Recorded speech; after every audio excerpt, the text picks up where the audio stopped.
Hello and welcome to Let's Play Pokemon Blue Part 3. First off, I have to apologise that this video is a little bit longer than the others. I lost track of time while recording because you can lose yourself in Pokemon so very easily.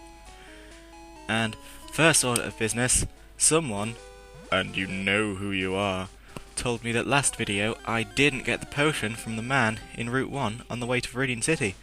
And I was just thinking, how could I have made such a grievous error? How could I have done something so stupid? And I looked back at the last video and discovered that I did get the potion.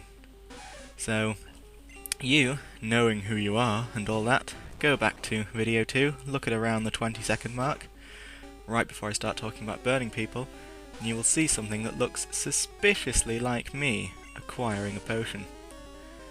So, yeah. Anyway, back to what's going on in here and now. I am on Route 2, where you can find 3 new Pokemon, Nidoran, and Spearow. Now, from Pokemon Yellow onwards, you can also find Mankey here, but he is not in Red and Blue, or indeed in the very early Japanese Red and Green, so it's just those 3 that we have to pick up here, and I have successfully acquired my Nidoran. Nidoran, poison pin. Although small, its venomous barbs render this Pokemon dangerous. The female has smaller horns. Yes. So now we are going to nickname her, and I, completely unable to think of any good girls' names, despite there being millions of them, will call her Missy. Yeah, isn't that a great nickname? And so now I'm saving it because I love saving things. I am a save junkie. If I ever find a game that has a quick save feature, I'm just hammering that thing every 2.5 seconds. Even if nothing has happened whatsoever, I'm just addicted to saving. And so now, the old routine that we're all familiar with as children, it's randomly wandering around until you find something worth catching. This process can take years and years, but for your convenience, ladies and gentlemen, or more realistically, lady, I am going to skip ahead until we find something interesting. Be grateful it took, well, years. So, editing magic! Here we go. We have now a Spearow, who, they just look so crazy in Pokemon Blue. Look at that thing, that looks nothing like a Spearow. That is just a starfish with a banana on it, and there's a bit of mess behind.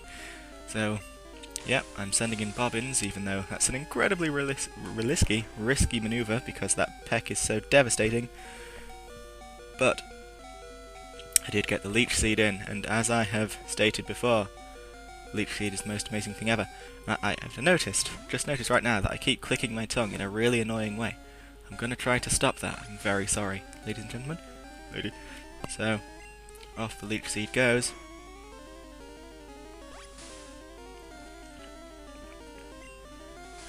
And we're just going to try and wear this Spearow down, as is the old common practice. Alas, Forensic will not live to see anything. So I send out Jonesy to finish the job. Good old Jonesy. We all love a bit of Jonesy.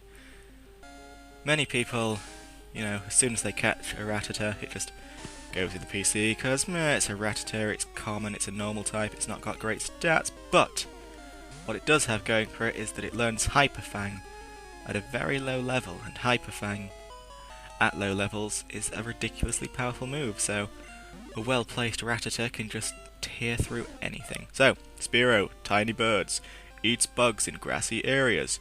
It has to flap its short wings at high speed to stay airborne. Now, isn't that interesting? Interestingly, not a lot of people I knew as a lad ever had a Spearow or a Fearow in their party, myself included. I think it's safe to say that pretty much all of us had Pidgeot. As, like, through the entire game, all we had was Pidgeot. Maybe one or two of us would swap him out for, like, Zapdos, or our favourite flying bird, but, you know, your one-stop shop for birds was Pidgeot, and I'm not sure why that is, because Pidgeot, believe it or not, is the worst fully evolved flying type in, well, normal flying type in the game. Because he is. Fearow is better than Pidgeot, and Dodrio is better than Fearow, even though Dodrio doesn't have any wings. It defies all logic. I think the reason we all just stuck with Pidgeot is because A, we were lazy and couldn't be bothered to level up something else, and B, Ash had a Pidgeotto and a Pidgeot, and though you don't want to admit it now, you thought Ash was pretty cool when you were 10. In fact, I bet most of you thought that the little guy that we are controlling on this screen now is Ash. Didn't you? Admit it, you thought it was Ash, but it is not Ash. His name is Red, and Red is better than Ash in every conceivable way. For reasons I'm not going to get into because I'm busy catching Pokémon, and this Nidoran. Oh dear, hang on a moment. Yes, this Nidoran.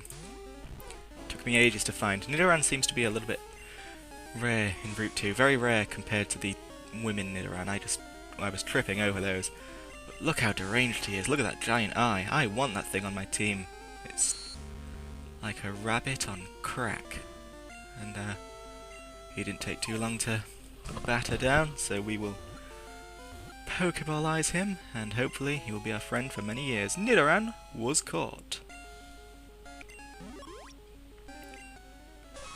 Nidoran, Poison Pin, stiffens its ears to sense danger. The larger its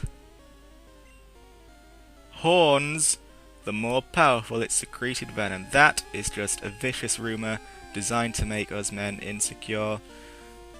Size doesn't matter, there are so many other things that matter. Trust me, man, your venom is every bit as strong as it needs to be. Unless it isn't, in which case, I apologise. So, at least the first time I tried to play this, back when the audio was all fucked, I had a really cool name for this Nidoran, but I've completely forgotten what it was. So, you can see I'm really trying to think what it was, but I just give up and, say hello to Paul. Paul the Nidoran.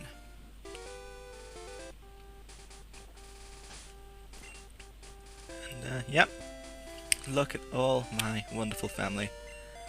My team of 6. They will stay with me forever, except that they won't. I'm not sure if I'll even keep Bulbasaur with me. I might just go crazy and PC him. I don't know. Do I have the Motsy? You saw me briefly fast forward then, but then I remembered, oh no, don't fast forward when you're recording, that's annoying. So, yeah, I'll try not to do that again. It's just that when I'm skipping ahead, trying to capture Pokemon, it takes ages. Look how we've jumped to the 1 hour mark, so I just fast forward it. And, oh, I've done it again, stupid click. I'm very sorry. Now, another thing you'll remember from your childhood, it's grinding, wherein I am going to just decimate the local wildlife for the purpose of making my team a little bit stronger.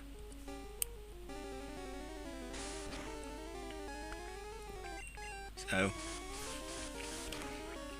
yeah, this is really interesting stuff going on right now. I've got a lot to comment on. It's just, whew, look at this action, this thrilling stuff. I considered going to the Pokemon Center there, but then I thought, fuck it, I'm just gonna work these fiends of mine until they're bathed in their own blood, screaming and crying, because a true Pokemon trainer does not treat his team with mercy and love like the anime would have you believe. No, a true Pokemon trainer treats their creatures as nothing more than tools to be tortured on a whim. Anything to give you an edge. And so, send Missy out. Now, one thing you'll notice about Missy and her male counterpart is that they are just the weakest thing ever. Nidoqueen and Nidoking end up rather good, but when they're wee little bunnies, they're just pathetic.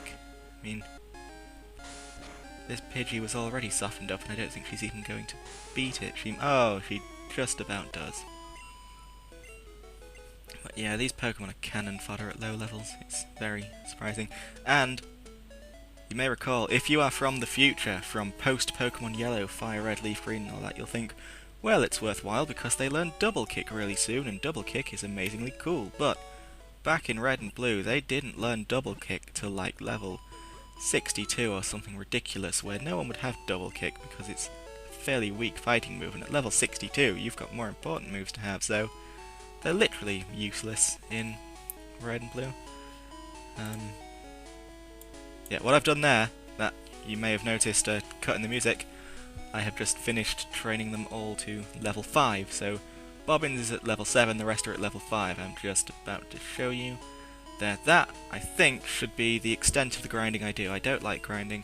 I like to try and get to the game with low levels, but if I recall correctly, the original red and blue, especially the Elite 4, it's pretty tough, so I may have to grind again at some point, but you won't have to see that. And now, I'm going to another thing that not a lot of playground children ever noticed. It is, of course, the second battle with Scooby, or Green, or Gary, or whatever you want to call him. A lot of people skip this because they just go straight to Viridian Forest after all the business with Oak. So, yeah. Outside, in, Cerulean City, that is not the second encounter with Scooby. This is. So, glass of water. Oh, I did the click again. Anyway, yeah. I think I just did it again. I'm so sorry. Yeah, he sends out a level 9 Pidgey. How scary is that? So, in response, I have my cannon fodder team, Missy and Paul. Missy is just going to growl him into submission. Paul is going to leer, and then when they're both dead, someone more worthy is going to finish him off. Now you might think, whoa, why are you growling? Gust. Gust is a special move, right? And Gust is only a special move in the future. In the past, it was a physical move because there was no special physical split back in the day. It was all determined by type, and Gust is a normal type in Gen 1, and all normal moves, including Hyper Beam, are physical attacks. It's like, you know, all normal rock fighting, things like that, they're all physical moves. All fire, all electricity, psychic, that good stuff, that is all special. So that can get confusing when you're from the future going back into the past and you're wondering, why is this move that was so good on this Pokemon in the future now terrible in the past? And that could be why. I mean, this physical special split didn't happen all the way until Generation 4, which is ages away.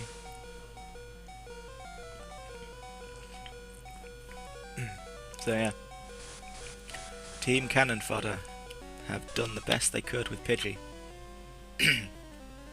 So now, who do I send out? Who do I send out? It's looking like Jonesy. After all this time, it's got to be Jonesy. No, it's... Oh! Is it? No. Ladies and gentlemen, I do not know what is going on. What are you doing, past Jamie? There, I went with Jonesy. After all that, it was Jonesy. So, this Pidgey, there we go, it's been leered to hell and back, and so that tackle does almost as much damage as if it were a mere level 3 Pidgey, and that Gust, yeah. See that? That tackle was a critical hit, but I swear it didn't do as much as the normal tackle. This happened in a previous video as well. I don't know what's going on with critical hits in Gen 1.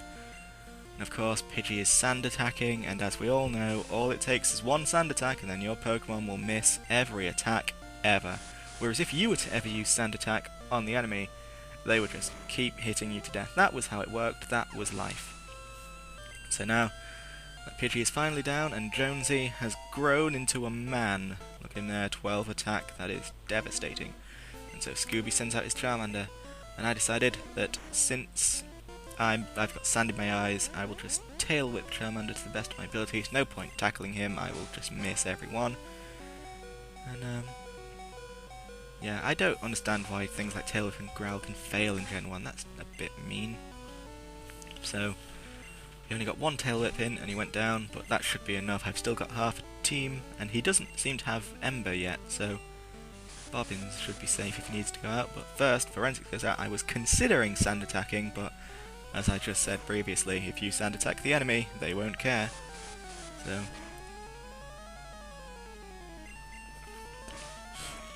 there we go. Forensic doing a valiant amount of damage. but alas, victory is not his. Victory will of course be Melvin's. Get him, Melvin! And so, there is Melvin. Charmander going in with the growl. He doesn't have enough health left to be dicking around with such things.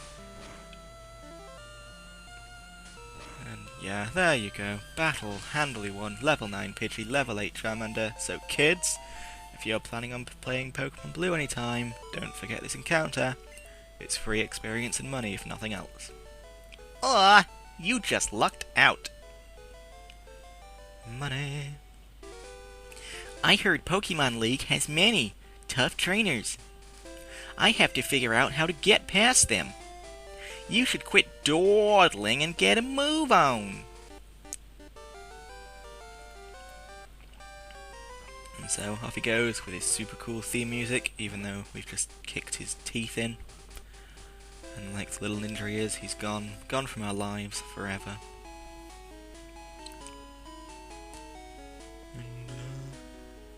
Don't think there's much left to this video. I'm going to heal my Pokemon and kindly show you that healing process, just to prove that I'm not, not cruel to my team. I don't torture them, I do in fact heal them after fights.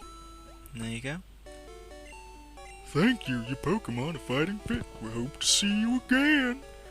And, now I am on my way to Viridian Forest. Oh yes. That place of wonders. Magnificent home of the Caterpie, of the Weedle, and the time when we all learned the importance of antidotes. Oh yes. See, these new generations are for babies because poison doesn't make you faint anymore, it just gets you to 1 health and you're magically cured, but this was back in the days where things mattered, and if you were poisoned, you were doomed. As you see, I was desperately trying to get those tempting Pokeballs there, but they're out of reach. Game Freak is teasing us.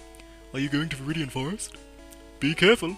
It's a natural maze. And it is a natural maze. It is very difficult to navigate. S-shape. Rattata may be small, but its bite is wicked. Did you get one? I did get one because I do appreciate the bite, but I will tell you more about the bite on next video because, well, this video is over. So, good